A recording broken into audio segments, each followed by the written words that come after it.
Tout autre chose, et je vous en parlais en titre, on en parle comme l'une des découvertes les plus spectaculaires et les plus révolutionnaires en matière médicale. Je veux parler des cellules souches. C'est désormais une activité économique à part entière en France. Le Parlement l'a autorisé mi-juillet sous le contrôle de l'Agence de la biomédecine et la décision a été validée par le Conseil constitutionnel début août. 5 projets de traitement des maladies cardiaques, du cancer de la peau et du diabète sont en cours. Mais alors comment fonctionne la thérapie cellulaire ?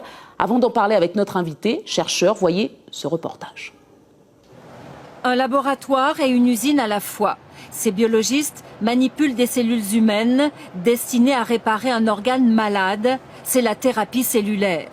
Pratiquée ici pour la première fois à l'échelle industrielle. Avec ce laboratoire public de 80 millions d'euros, la France part à la conquête de la médecine de demain. Le marché de la thérapie cellulaire est un marché en pleine émergence. C'est une réserve de croissance considérable. Il progresse de 20 à 40% par an. Si on veut être le leader demain, il faut investir aujourd'hui.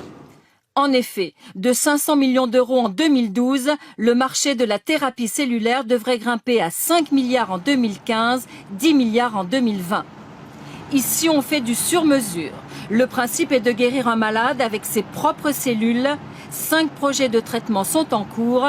Ils concernent les maladies cardiaques, le cancer de la peau ou encore le diabète. Nous avons choisi de commencer par des maladies toujours très graves, en fait rares, voire très rares. Donc c'est quelques centaines de patients par maladie en France. La thérapie cellulaire, Patrick Oxemery, 61 ans, est l'un des tout premiers à en avoir bénéficié. Il a servi de cobaye alors qu'il souffrait d'une insuffisance cardiaque sévère. Il y a 3 ans, je n'aurais pas marché jusqu'ici. C'est pratiquement certain. Hein. Et en pire, c'est que j'aurais pas remonté cette côte. Pour le petit faux plat qu'il y a. Ça, je l'ai vécu. Et donc, pour moi, maintenant, c'est presque revenu à la normale. Voici son cœur.